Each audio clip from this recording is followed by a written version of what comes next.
ធំល្អណាស់បងប្អូនធំជាងពងទាទៀតគឺផ្លែក្រូចនេះជាប្រភេទដើមផ្សាំទេដែលខ្ញុំដាំ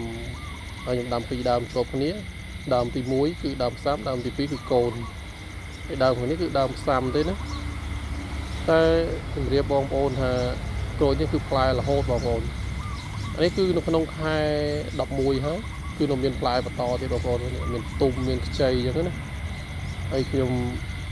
ទុកឲ្យទុំនេះគឺដើម្បីបដោះទេបងប្អូនទៅផ្លែខាងក្រោមបងប្អូនមើលភូមិផ្លែទៅដាក់ពងទាកប៉ាមកគ្របនៅក្បែរហ្នឹងគឺធំជាងពងទាកប៉ាទេហើយផ្លែនេះគឺខ្ញុំទុកឲ្យទុំដើម្បីបណ្ដុះកូនដើម្បីដាំបន្តទៀតអញ្ចឹងបងប្អូនឬក៏លក់ចែកចាយជាលក្ខណៈតិចតួចនៅក្នុងភូមិទេបងប្អូន